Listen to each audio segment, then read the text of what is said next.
Hi ಎಲ್ಲರಿಗೂ welcome back to Hema Siri kitchen and lifestyle vlogs. ಇವತ್ತು ಚೆನ್ನಾಗಿರೋ ಫ್ರೆಶ್ ಆಗಿರೋ ಅವರೆಕಾಳು ಮತ್ತು ಹಲಸಂದೆಕಾಯಿ ಸಿಕ್ಕಿದೆ. ಅದರಲ್ಲಿ ಇವತ್ತು ಇಡ್ಲಿಗೆ ಕೂಟ್ ಮಾಡ್ತಿದ್ದೀನಿ. ಇದಕ್ಕೆ 1 ಬೌಲಷ್ಟು ಹಸಿ ಅವರೆಕಾಯಿ, ಒಂದೆರಡು ಹಲಸಂದೆಕಾಳು ಇದೆ. ನೆಕ್ಸ್ಟು ಜೊತೆಗೆ ಒಂದು ಕ್ಯಾರೆಟು, ಎರಡು ಈರುಳ್ಳಿ, 2 ಟೊಮೆಟೊ, ಕ್ಯಾಪ್ಸಿಕಮ್ಮು ಮತ್ತು ರುಬ್ಬೋದಕ್ಕೆ ಕಾಯಿ ತುರಿ, 2 ಸ್ಪೂನ್ ಧನಿಯಾ ಪುಡಿ, ಖಾರಕ್ಕೆ ಹಸಿರುಗಾಯಿ ಅಂದರೆ ಇದು ಒಣಗಿರೋದು. ಇದು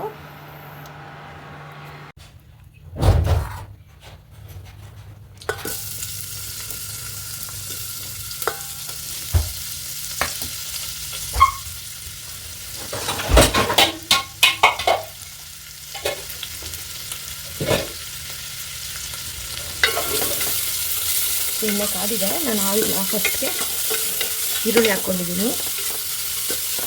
ಅಲ್ಲಿ ಫ್ರೈ ಆಗೋಗ್ತೀನಿ. ಹುರ್ಕೊಳ್ಳೋಕ್ಕೆ ಕಾಯಿ ತುರಿ ಮತ್ತು ಕೊತ್ತಂಬರಿ ಸೊಪ್ಪು, ಮೆಣಸಿನ್ಕಾಯಿ, ಸ್ವಲ್ಪ ಈರುಳ್ಳಿ, ಸ್ವಲ್ಪ ಟೊಮೆಟೊ, ಧನಿಯಾ ಪುಡಿ.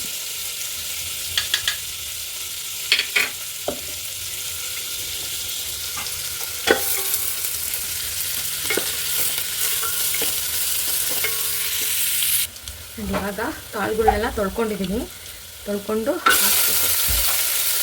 ನಾವೇ ತುಳಿದ್ರು ಸಹ ತೊಳ್ಕೊಂಡು ವಾಶ್ ಮಾಡಿ ಹಾಕಿದ್ರೆ ಒಳ್ಳೆಯದು.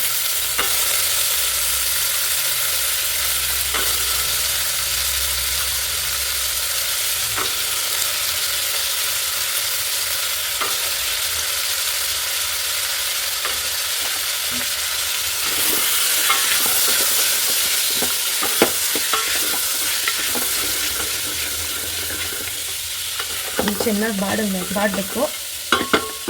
ಆಮೇಲೆ ತರಕಾರಿ ಹಾಕೋಣ. ಎಲ್ಲ ಚೆನ್ನಾಗಿ ಫ್ರೈ ಆಗಿದೆ.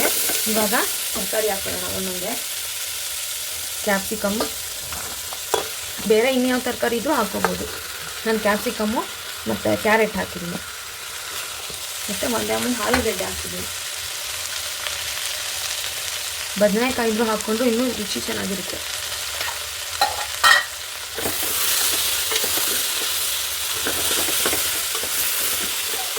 ದೋಸೆಗೆ, ಚಪಾತಿಗೆ, ಇಡ್ಲಿಗೆ ಮತ್ತು ರೊಟ್ಟಿಗೆ, ಪೂರಿಗೆ ಎಲ್ಲದಕ್ಕೂ ತುಂಬ ಚೆನ್ನಾಗಿರುತ್ತೆ ಇದು.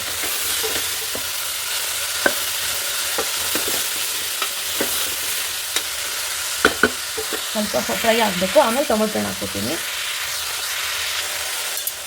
ಇಷ್ಟು ಟೊಮೆಟೊ ಹಣ್ಣು ಹಾಕ್ತೀನಿ. ಸೀಸನ್ ವೈಸ್ ಯಾವ ತರಕಾರಿ ಸಿಗುತ್ತೋ ಅದೆಲ್ಲ ಉಪಯೋಗಿಸೋದ್ರಿಂದ ಹೆಲ್ತ್ ವೈಸ್ ಇದ್ರೂ ಆಗುತ್ತೆ. ತುಂಬ ಕಾಳುಗಳು ಅಸಿಡಿಟಿ ಅನ್ನೋರು ವಾರಕ್ಕೆ 1-2 ಸರಿನಾದರೂ ತಿನ್ನೋ ಅಭ್ಯಾಸ ಮಾಡಿಕೊಂಡ್ರು ಸಾಕಾಗುತ್ತೆ. ನಾವು ಇದಕ್ಕೆ ಉಪ್ಪು, ಅರಿಶಿನ ಸೇರಿಸ್ತೀವಿ.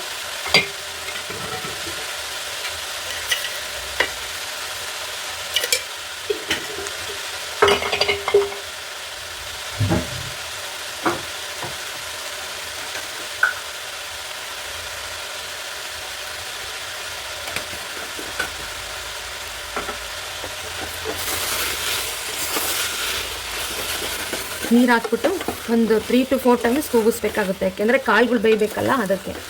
ಆಮೇಲೆ ಮಸಾಲೆ ರುಬ್ಬಿದ್ನ ಹಾಕಬೇಕು. ಎಲ್ಲ ಬರ್ಕೊಂಡಿದೆ. ಇವಾಗ ಸ್ವಲ್ಪ ನೀರು ಹಾಕ್ತೀನಿ. ನೆಕ್ಸ್ಟು ಇದು ಕೂಗಿದ್ಮೇಲೆ ಸಿಗ್ತೀನಿ. ಇದೆಲ್ಲ ಬೆಂದಿದೆ. ಇವಾಗ ರುಬ್ಬಿರೋ ಅಂಥ ಮಸಾಲನ ಹಾಕ್ಕೊಂಡು ಕುದಿಸ್ಬೇಕು 1-2 ಸಲ. 1-2 ನಿಮಿಷ, 2ರಿಂದ 5 ನಿಮಿಷ, 3 ನಿಮಿಷ. ಎಲ್ಲ ಮಿಕ್ಸಪ್ ಆಗಿದೆ. ಇವಾಗ ಒಂದು 3 ನಿಮಿಷ ಕುದಿಸಿದ್ರೆ ರುಚಿಯಾದಂಥ ಸಾಗು ರೆಡಿ ಆಗುತ್ತೆ. ನಾನು ಇಡ್ಲಿಗೆ ಇದನ್ನು ಮಾಡಿದ್ದೀನಿ. ಈ ರೆಸಿಪಿ ಏನಾದರೂ ಇಷ್ಟ ಆಗಿದ್ದರೆ ಪ್ಲೀಸ್ ಒಂದು ಲೈಕ್ ಮಾಡಿ, ಸಬ್ಸ್ಕ್ರೈಬ್ ಮಾಡಿ. ಮತ್ತೊಂದು ವಿಡಿಯೋ ಜೊತೆ ಸಿಗ್ತೀನಿ.